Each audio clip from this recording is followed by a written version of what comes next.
IT Application Tools in Business, Group 7. In this video, my group meets Ann Arangcana, Maria Katrina Miguel, Iana Celine Palma, Josiejane Ricafort, and yours truly, Sheryl Belarmino, will discuss to you all about the Excel functions for accounting and Excel features you need to know. So enjoy watching while learning. The Microsoft Excel features. Microsoft Excel is one of the most important tools to perform the calculation, analysis, and visualization of data and information. It helps people to organize and process data by the use of columns and rows with formulas and some cool features of MS Excel. So we decided to bring some method, data, and science to bear in this hotly topic and to come up with the top 10 Excel features. Now, let's take a closer look at some of the best Microsoft Excel features you can use to become more efficient. First, we go to Special, Automatic Subtotals, Number Formatting Shortcuts, Formula Auditing, Conditional Formatting, the Remove Duplicates, Flash Fill, the Auto Filter, Data Validation, and lastly, the Pivot Tables. Go to Special. With Go to Special, you get to quickly identify cells of a specific type. We can go to Home, find and select, and go to Special. And we also get a shortcuts to some of the functionalities of Go to Special. So let's say I want to highlight the cells. And if I want to highlight the cells that have formula. Now, what else is available under Go to Special? Well, this menu here is more complete. You have more options. You can elect objects, current region, current array, data validation, or even conditional formats. With Go to Special, I get to quickly identify this. But there is a shortcut key for Go to Specialist as well. It's Ctrl G. To get to the special part, use Alt plus X.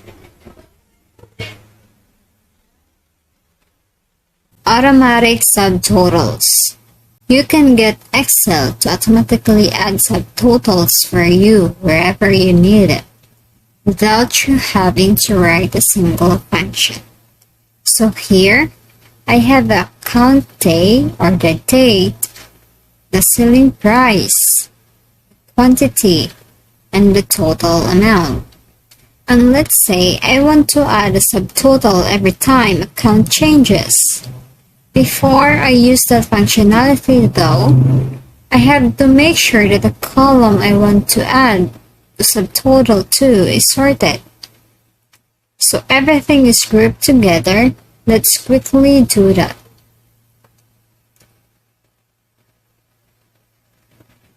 I'm just going to right mouse, click sort, sort A to Z. Nor did I have everything grouped together. Let's go to Data, under Outline. We get to add subtotals. Click OK.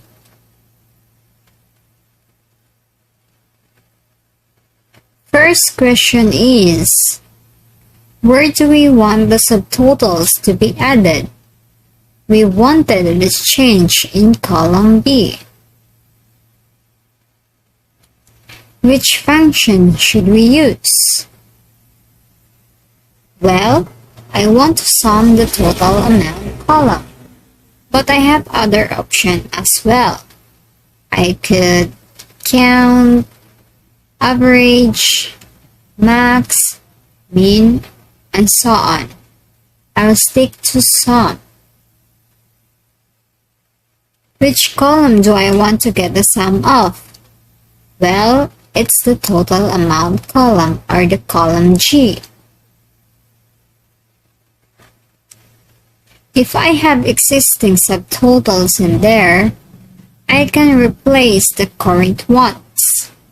I can also add page breaks between groups. So if I wanted to print this out on separate pages, I can place a check mark here. I'll leave summary below data and click on OK.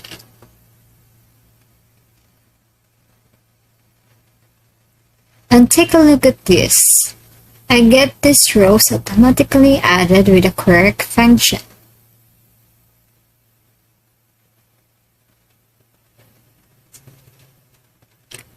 On the bottom here,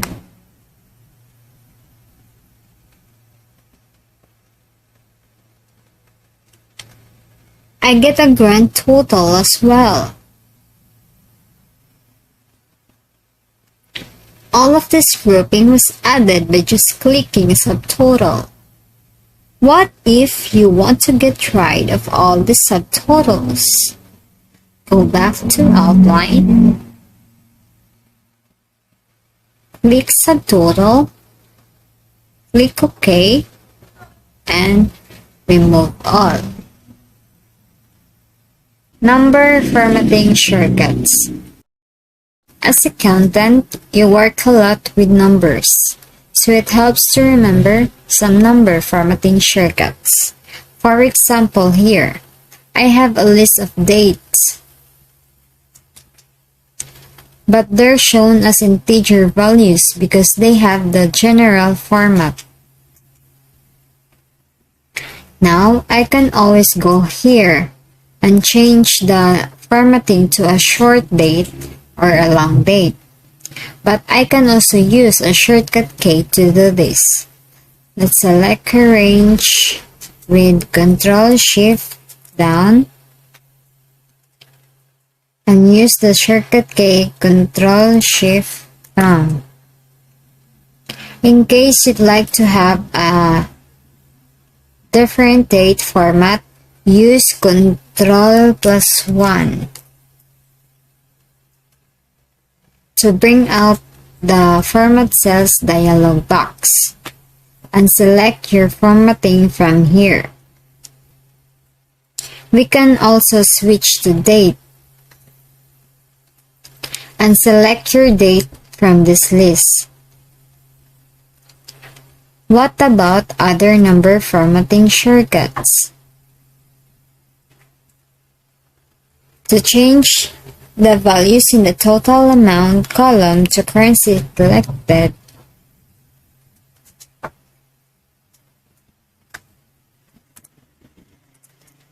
use the shortcut key Ctrl+Shift+4. Ctrl+Shift+4. This changes the formatting to currency. If you want it as number format, use Ctrl+Shift+1. This adds the thousands separator as well as 2 decimal places. Formula auditing.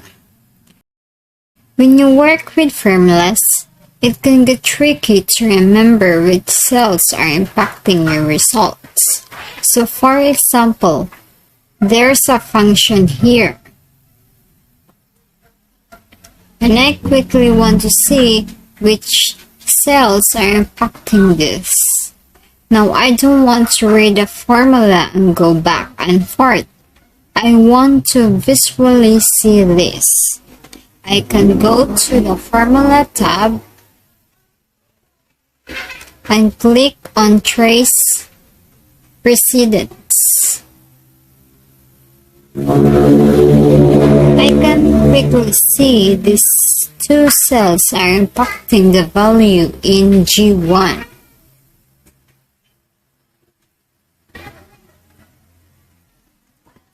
To remove this arrow, click on Remove Arrows. Trace dependence, on the other hand, shows you which cells are dependent on the existing cell. So here in E4, I have a value that's input directly. When I click on Trace Dependence,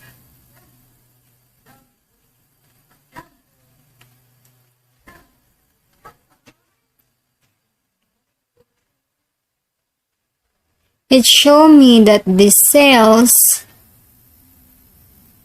are dependent on the value in G4. Conditional formatting. Conditional formatting is a great way to quickly visualize and understand your data. You can use it to bring attention to a certain cells depending on a condition. So for example, let's say for the total amount column, I would highlight the top 10%. So first, I will highlight the amounts in the total amount column. Then, I'll go to conditional formatting, then the top bottom rules. Then I'll go to top 10%. This automatically applies a different format to the cell. Now you can adjust the settings as you need. You can change the 10 to another number. Here, you can change the number here. And also, you can change the color. So I'll choose green. Here.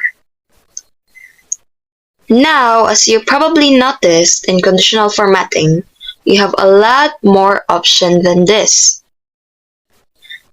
You can add data bars, color scales, icon sets, and then you can also create your own rules. And also, you can clear the rules. If at any point in time you want to clear the rules, you can clear them from the selected cells or from the entire sheet. So let's try from the selected cells and here. This is going to remove all your conditional formatting. Next would be the remove duplicates. Remove duplicates returns a unique list of values. Here, for example, I have our category. I want to get the unique list of our category. So first, I will highlight our category.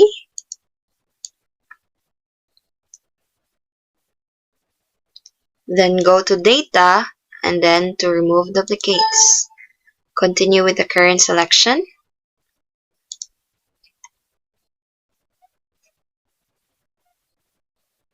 There's a check mark for my data header, which is correct. All I have to do is click on OK. Then it says that 45 duplicates values found and removed. 5 unique values remain. And then press OK.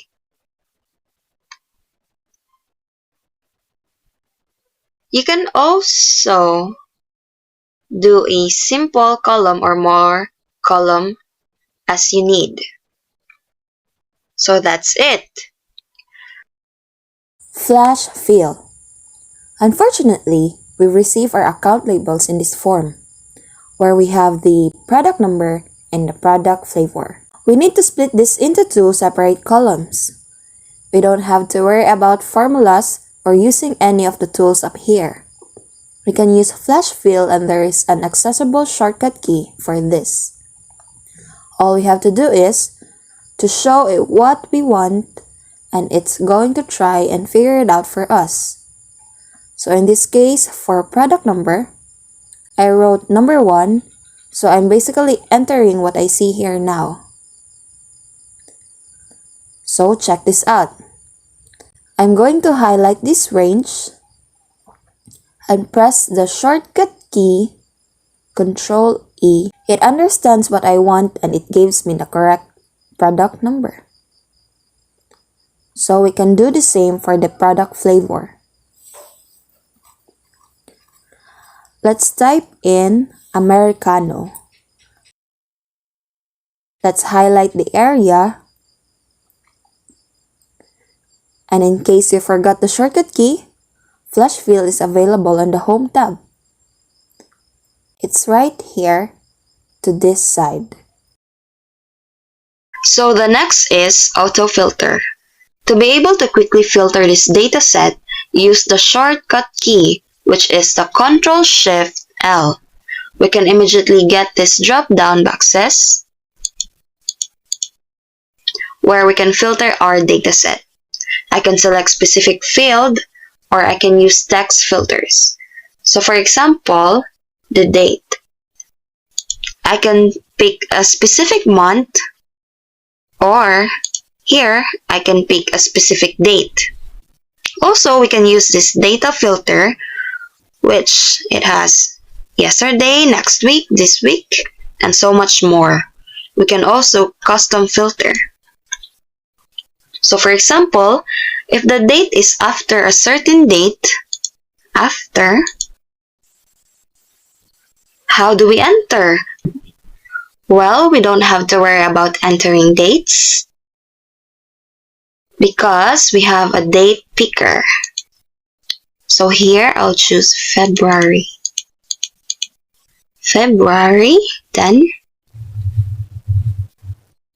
Then click OK. So here. To deactivate filters, just go back to Ctrl-Shift-L. Ctrl-Shift-L. And here it goes. That is the auto filter. Data validation.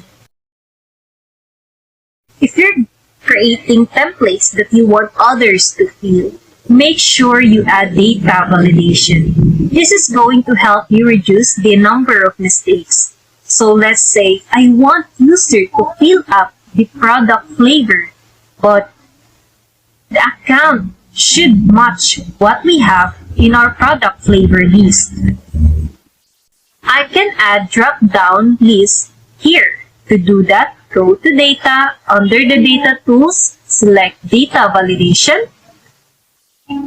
For allow, the default is any value, but I don't want that. I want a list instead. This will give you in an cell drop-down. For source, well, I have it right here, so I'm going to select this range, and it doesn't have to be in the same sheet. It can be in another sheet. Just go to it, select it,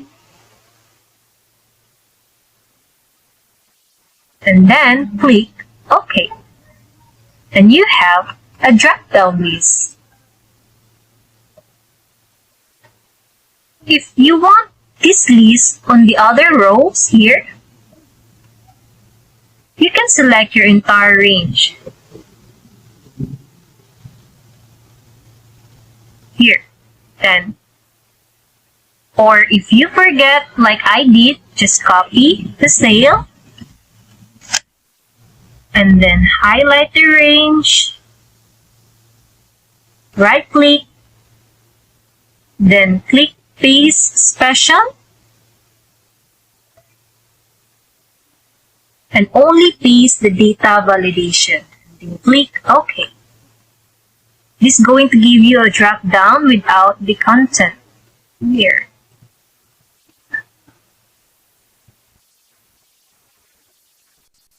Aside from drop down, you have many different options. So if you want to make sure that the user input the data correctly here, for example, create a data validation.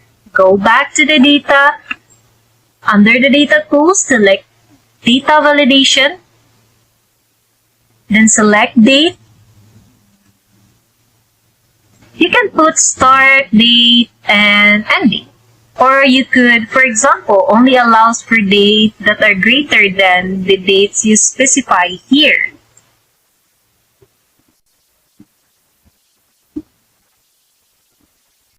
You can also make this dynamic, so if you want dates after today's date, you can use the today function, which is equals today, and click OK. And then the user can only put a date that in the future, not in the past. If they try to do this, for example, 2019,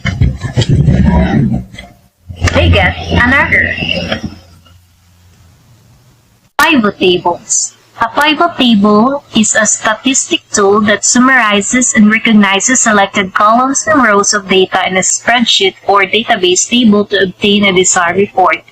The tool doesn't actually change the spreadsheet or database itself. It simply pivots or turns the data to view it from different perspectives.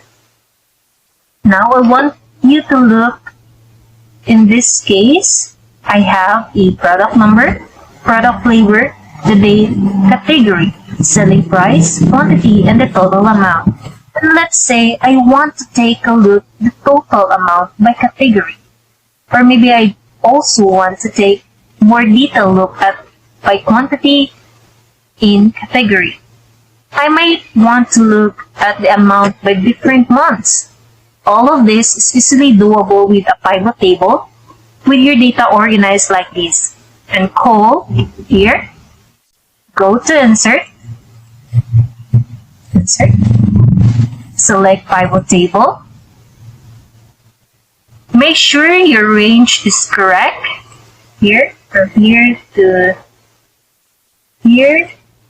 And then, you may also click new worksheet or existing worksheet. So, I click existing worksheet. Then I put it here. And click OK. Then all you have to do is choose where you want to have that pivot table placed in new sheet or existing sheet. Well, I'm going to pick existing sheet in total amount here at the, so me just here. Put it to the comma, put it in the body, for example, the quantity. Here we can see the row level and the sum of total amount.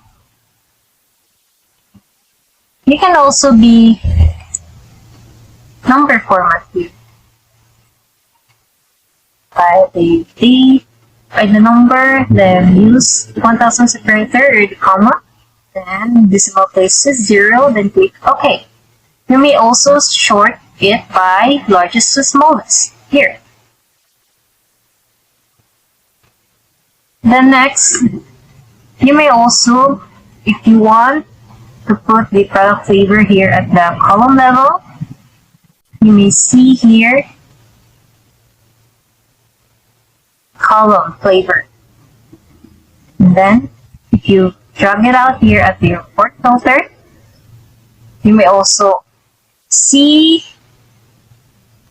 I can put account and columns to get a wider report. I can select multiple accounts or just select a single account anytime here, for example. Or I can select multiple items or I can select all. Like for example, here, blueberry, the caramel, here.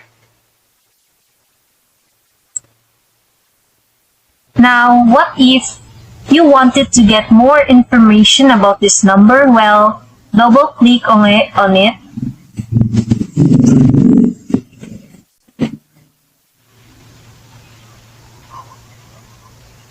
For example, here, if I want to adjust, or here, adjust it to 8, or maybe 20.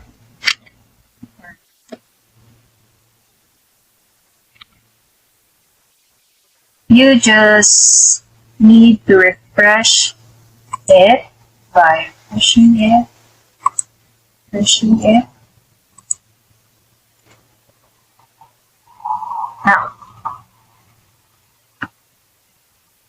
Now, there is a lot more to FIBO that it can cover here. The Excel for accounting. Mastery of Microsoft Excel is a must-have skill for accountants and a key to the professional growth. It has long been a hugely important platform for accountants of every level and designation.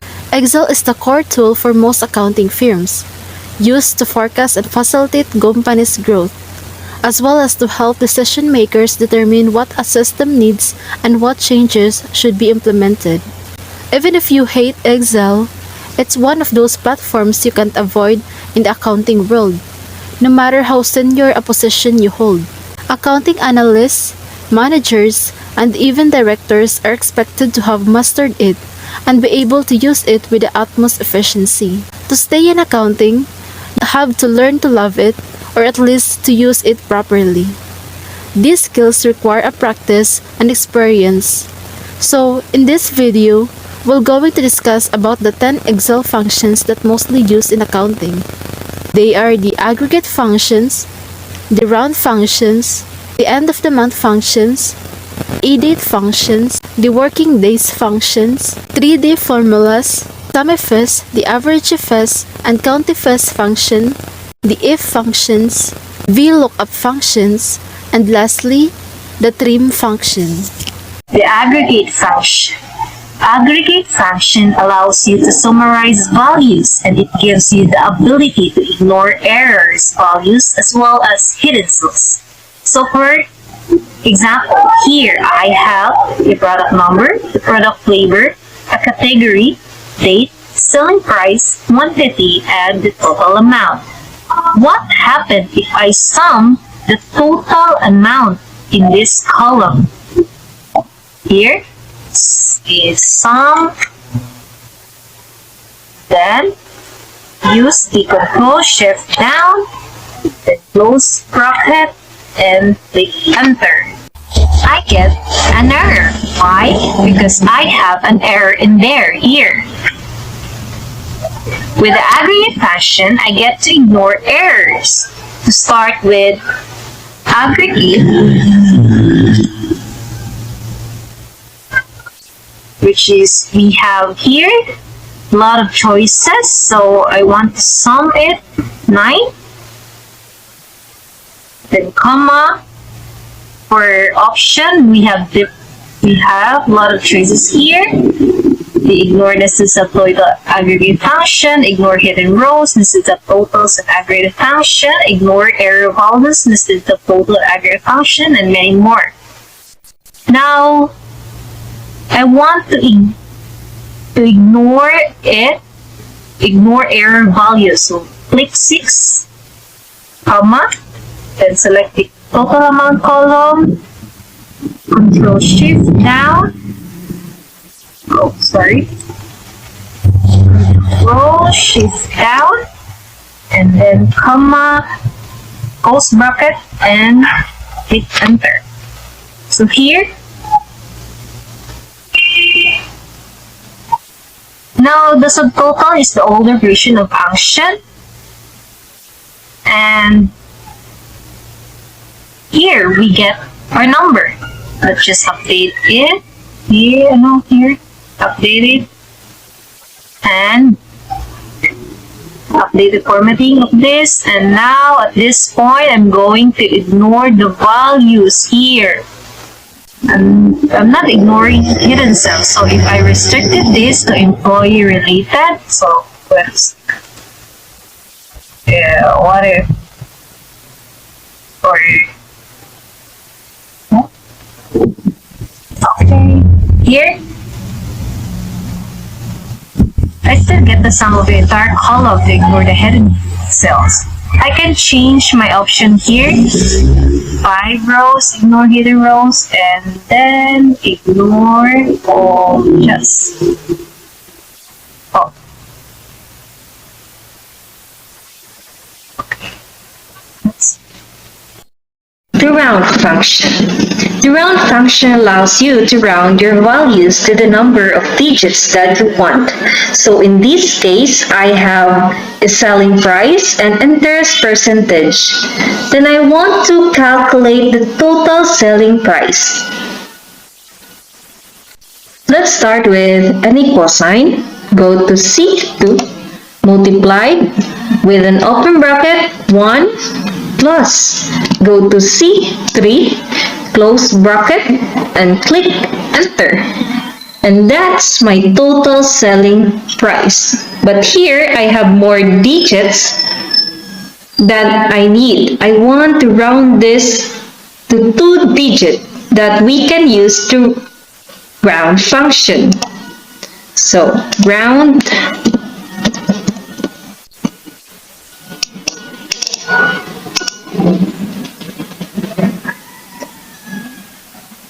and then comma, and I want it round into 2 digits, so 2, close bracket, and click enter.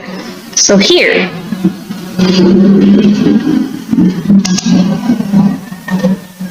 so let's update the format to accounting format here. Accounting. Now I want to pull this formula down so we can look at different version here.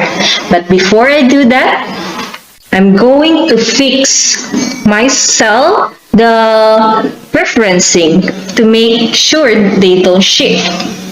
So just put a dollar sign as well as here, and click enter. Now let's set this down and take a look at how we can round this whole number. So drag it down here.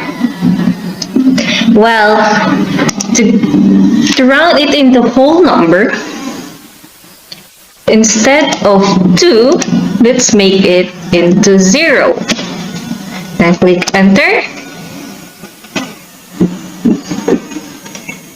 And how about rounding to the closest 10? Instead of 2, I put it -1, enter. And how do I round to the closest hundreds?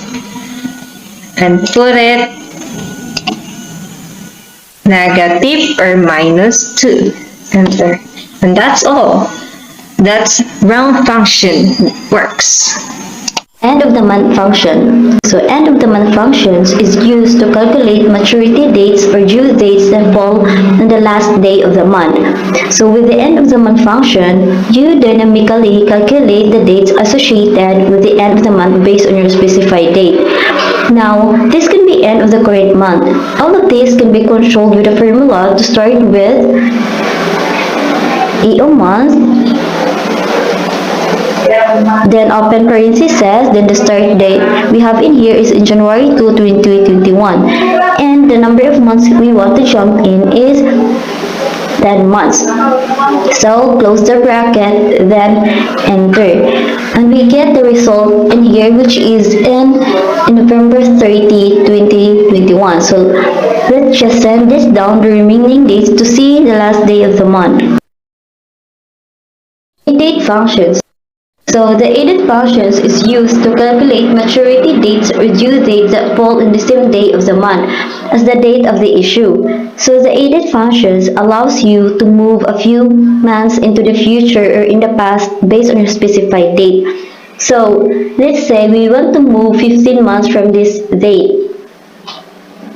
So we're gonna start EDATE, then open parentheses, the start date we have in here, and I'm just gonna type 15. So then close the bracket, then enter. So notice the day is the same, but the months and year can be different. So let's just send it down, and these are all the 15 months from the date. So you can also have move backwards. So if you wanted a 15 months prior to the date, we just have to change the sign into the minus.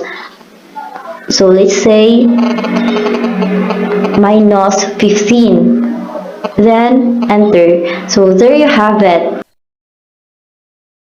The workday functions. So these functions returns the serial number of the dated before or after a specified number of workdays.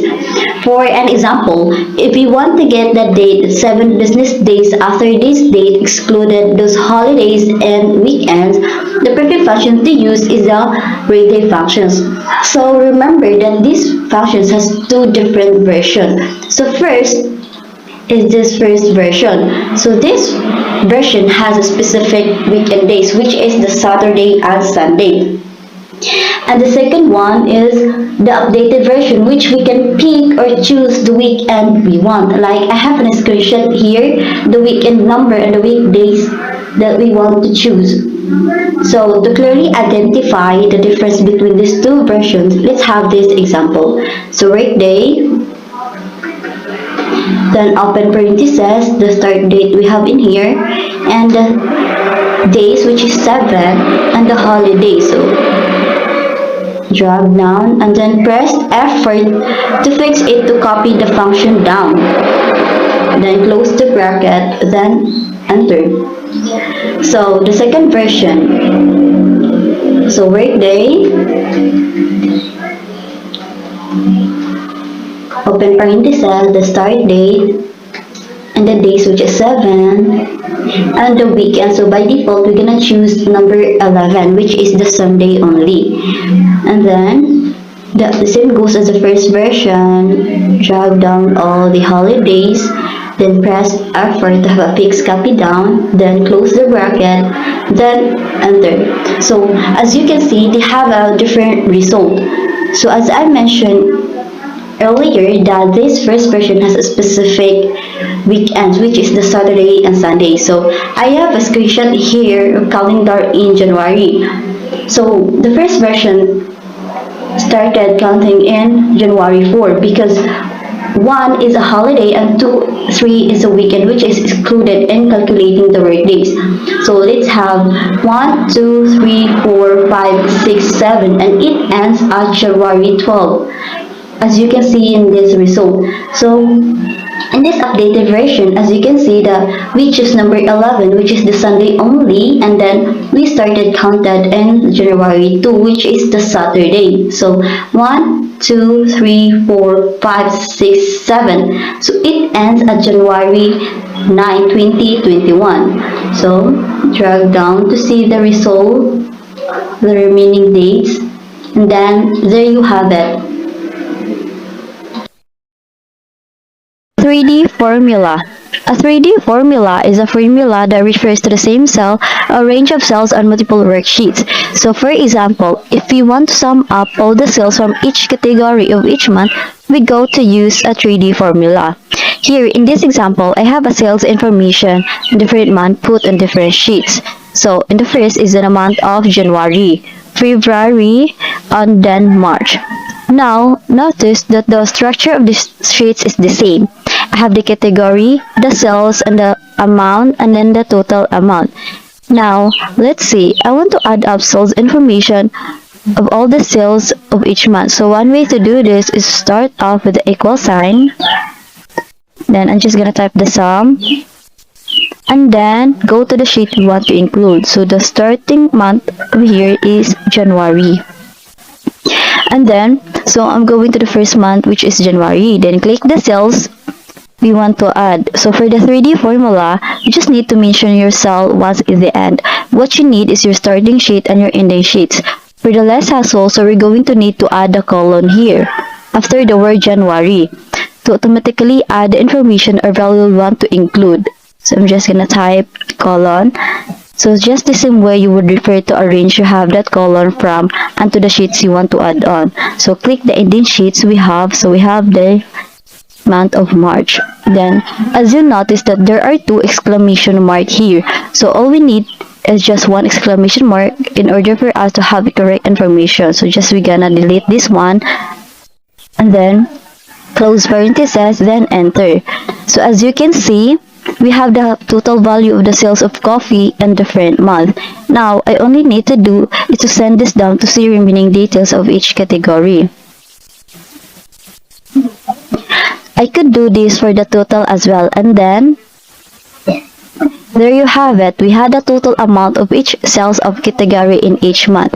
So this is how a 3D formula works. Sumifs, the Averageifs, and Countifs functions. Excel has three special if functions that perform a calculation only if a specific condition is met. They are the Sumifs, the Averageifs, and Countifs functions.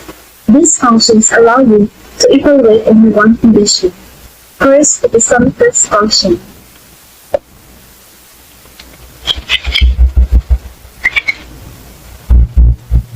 The Sumifs function adds only the cell that meets specified criteria. For example, in this case, I want to add the total amount to the category equals coffee. So, the first requirements in the Sumifs function is a sum for each. So, this is the column where I have my value. It's the total amount column. So, I have to write this down.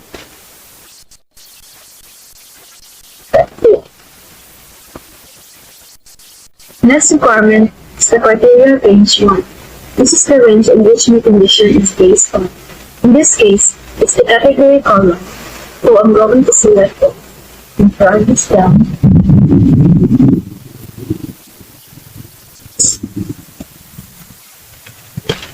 And for the last requirement is my actual criteria. That coffee which is to be in I5. False parentheses and press enter. So that's the total amount for the coffee account. Let's drag this down. And we get the total amount for the category equals coffee, milk tea, smoothie, frap, and ice blended. Now, in this manner, you can use the Averageifs and Countifs function. Averageifs, we're going to select the total amount column,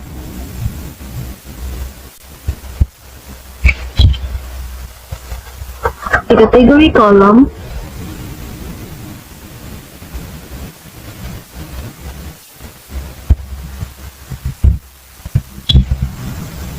and the coffee which is sitting in I5, false parentheses and press enter. Let's drag this down,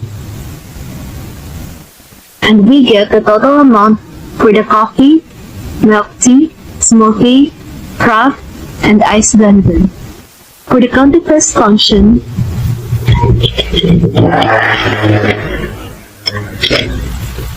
we're going to select the category column, drag this down,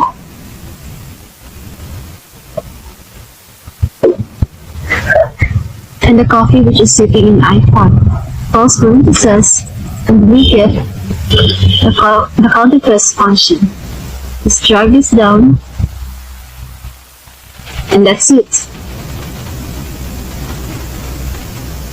The only difference between the Countifs and the other ones is that we don't have the value range. It only counts your criteria. If function. The if function runs a logical test and returns one value for a true result and another for a false result. It allows you to check for a condition and then decide on what you want to return if that condition is true and what you want to return if that condition is false. For example, I have a list here of accounting amounts and I want to put the word in the check cells if my amount is greater than 1,000.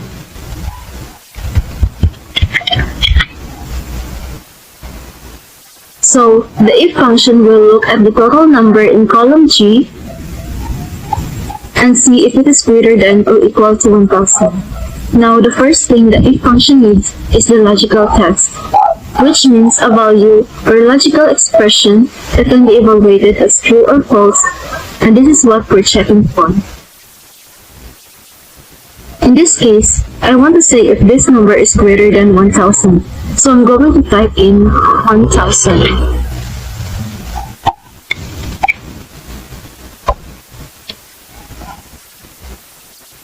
Next requirement is what I want to return if this condition is true. So if this number is really greater than 1,000. Well, I want to turn the word check And I want to put these quotation marks in because it's text.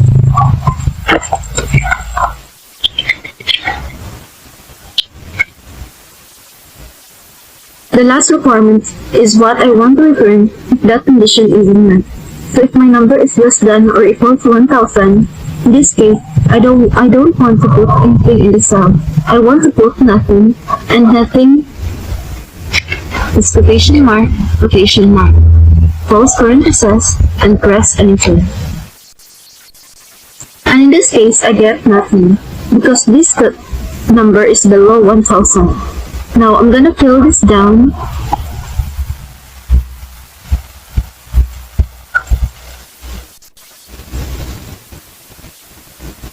And we have 5 checks here. There is a lot that you can do with the if functions. VLOOKUP function.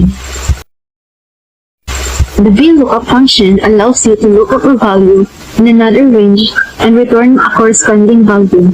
So here, I have a product number and a missing product table. I have the product table in a separate table here. Now this information could be in another sheet. Just for simplicity, I put it on the same sheet so it's easier for us to follow the formula. It starts with VLOOKUP.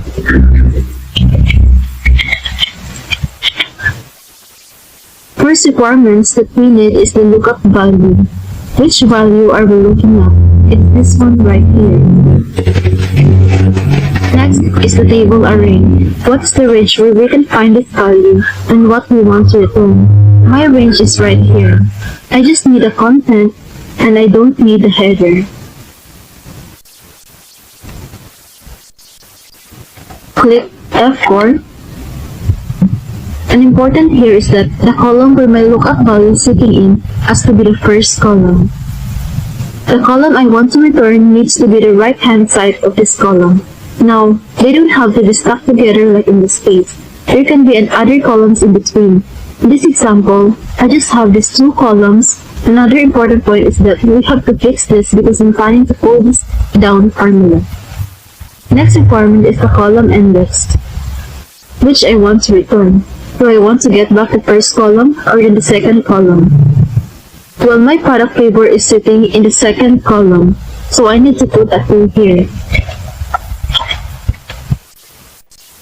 And that's important because I need to decide if I'm looking for an approximate match or an exact match. The default is approximate. So if we don't put anything and leave the formula, it's going to look up for an approximate match. This is definitely doing what it is case. We want to go with an exact match. So select false, close parenthesis, and then press enter. And we get the product. Let's just fill this down, and it's right here. That's it. Last but not least is the print functions. The print function is something you might need when your VLOOKUP function doesn't work. Here, just like before, we want to get the product table from this table right here. We're going to go with VLOOKUP. Lookup value is our category. Table array is right here. We're going to fix it with the effort K, and I want to return the second column, which is number 2, and I want an exact match. So I'm going to go with false. But when I press enter, it's not going to work. When I send this down, nothing works. Why? We'll take a look at our category. There is an additional space right here, and some of our codes have also spaces after the code. This causes problems for VLOOKUP. What train does, it gets rid of the spaces. So I just type in train, open parenthesis, and the reference after the category in A2, close parenthesis, and enter.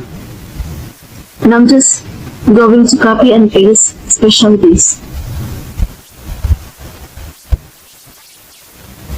And open parenthesis, and enter. That's it. We get the product table back, and we're going to fill this down, and we get back the product table. And that's the end of our video. Thanks for watching!